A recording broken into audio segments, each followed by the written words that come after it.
And uniquely, it shows the talent, that we have within the league. It shows still the progression within the league. I'm very proud about what both guys have done because they're making their mark for the league, and I think it really helps the growth of the league, which is harder from a player standpoint. 6 championships by all means. Get in there. That wasn't the question. That's your guy, see? Yeah. Your guy, Mike, bringing himself up when it had nothing to do with the nice question. to promote the league and everything. Nice to promote the league. The league, great, hard. He's making a mark. Russ doing, but Little reminder. when it's all said and done, he's the GOAT, and his record speaks for itself. He knows it. Yeah. Can I say one thing about the GOAT and Wilt? Because Wilt has to do with both these streaks, right? Russ beat Wilt's consecutive triple-double streak. Yes. And the only person who has more consecutive 30-point games than Harden's 30 right now is Wilt. And Harden needs to basically double his streak to beat his.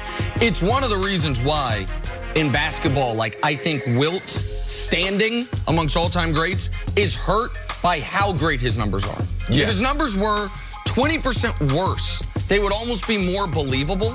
If instead of averaging 50 a game, he averaged 45, maybe we'd almost look at him in a great, because he's never brought up in the greatest player of all time discussion. But he's got his own record book.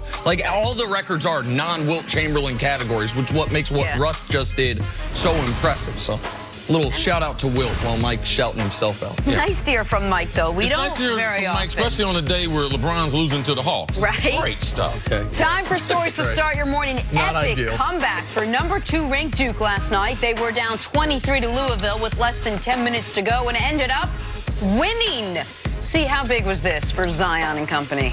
Big win for Duke. You would have thought this was one of those college nights in January, February. We see the top teams. They lose all the time, especially on the road. Louisville's a tough place. Louisville's talented. We know the program is going through some transition right now, but huge win for these kids to be able to stick in there, and the last 10 minutes was exciting. And to do it despite Zion Williamson having some stops and starts due to foul trouble in this game.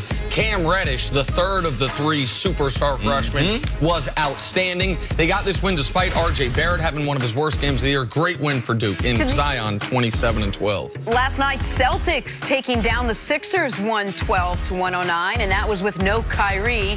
Nick, how impressive was the win for Boston? This is a tremendous win for the Boston Celtics, a necessary win after 2 stomach punch losses to the LA teams, blowing 18 and 28-point leads. If you're Philly, though, you've got to be really concerned with the fact that Boston seems to have your number. Philly had been the second-best team in the league at home this year, second only to Denver. Boston comes in there without their best player, controls this game. They're up 6 late. It took a Philly flurry to make it as close as it was late, and they get this win. Jenna, outside the obvious as far as Boston and the number that they have against the 76ers, let's talk about Gordon Hayward. Last night, coming off the bench, playing 28 minutes, he was special, shooting the basketball well from deep. And Brad Stevens put him in a position where he was able to make more plays offensively, so you could start to see some of the same set.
We saw LeBron last May in the NBA Finals.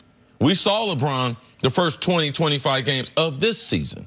So we know LeBron, it's still in him to play at a high level. So all those other people in and parts of the organization are going to get blamed before LeBron does. So I agree with you in the short term, but in the long term, I disagree with you entirely. In the long term, when people are, if they miss the playoffs and you are just looking at LeBron's basketball reference page 10 years from now, nobody's going to remember, oh, they signed Lance and the coach stunk and the young... The reason why I say right now is because we don't know if he's going to win a championship. Sure, absolutely. Let's just say he's going to win. If he ends up winning the championship... Then it doesn't matter. Well, Absolutely. So all those other things are going to be the points they're going to be talking about until after LeBron's career is over, or if they would happen to make the playoffs 2 years in a row or miss something the like playoffs, that. right? Yes. And so I think that history makes us lose perspective to a degree on the details. Now, also, this would be a footnote if they do win a title moving forward. But I will tell you,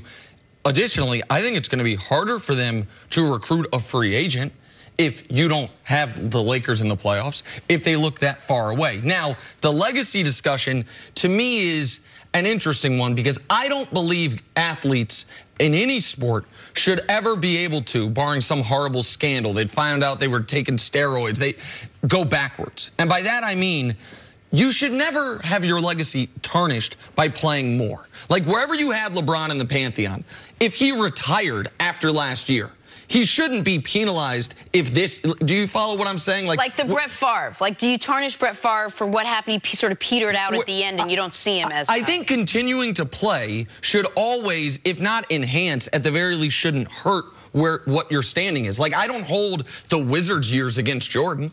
Like, I think that would, if he retired and never came back against the Bulls, he was what he was. You can argue the Wizards' years enhanced it a bit because he was 40 years old, averaging 20 points a game. But I don't think it's fair to say a guy was here, and if he had just quit, he would have stayed here. But he kept playing, so now he goes back. What I think is baked in there is that, was he in his prime? Because one of your arguments with LeBron is, how long man, his prime has been so much longer than, well, okay.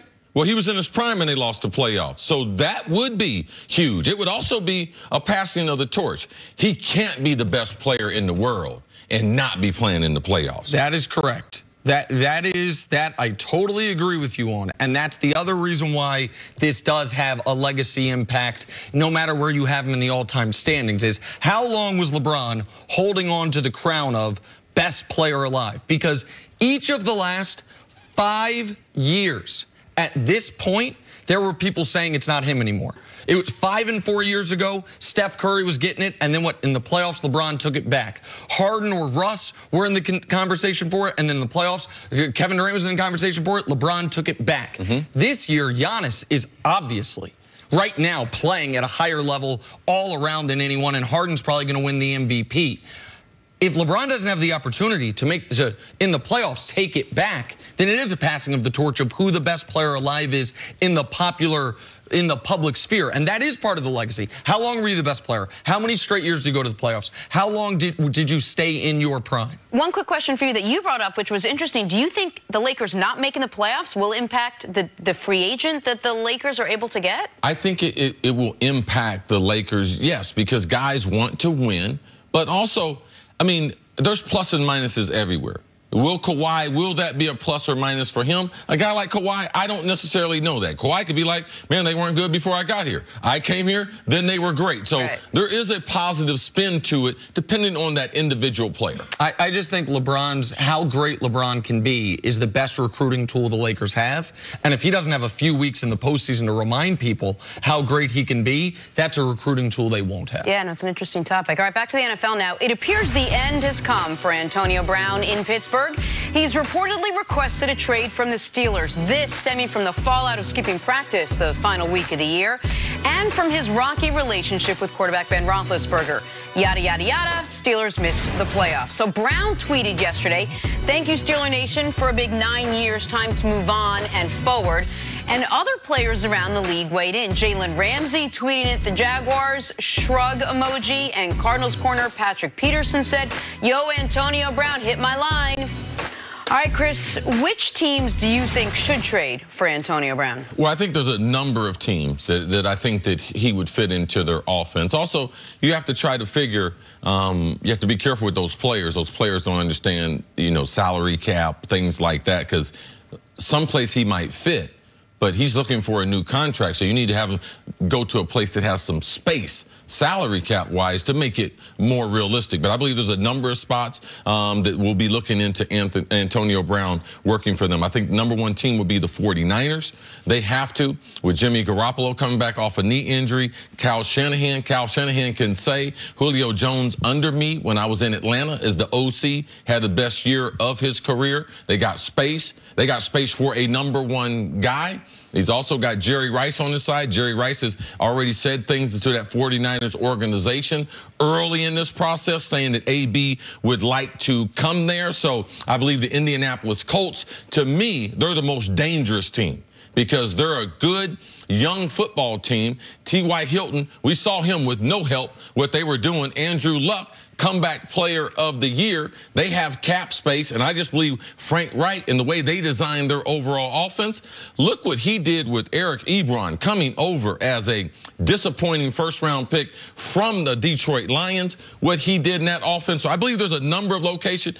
Tampa Bay, I believe, could be that third team. Bruce Arians, he does have a history with AB being there in Pittsburgh. Deshaun Jackson's not happy. They can get off of his contract to be able to add that deep threat. So I believe there's some good spots for him where he can duplicate the types of numbers that we saw what he did with the Pittsburgh Steelers. But, Nick, is there an element to be careful what you wish for because you could end up with an organization like Buffalo or Jacksonville where you're not with a Ben Roethlisberger and you're not going to get thrown these balls that you've been thrown the last couple of years? Listen, of course he could end up in a situation worse than Pittsburgh. He clearly is fine with taking that risk, and whatever team trades for him recognizes the best Antonio Brown would be a happy Antonio Brown. The best Antonio Brown is not an Antonio Brown that's going to have some discontent like he did at the end of his time in Pittsburgh. But to answer your question, which team would be better with Antonio Brown? All of them.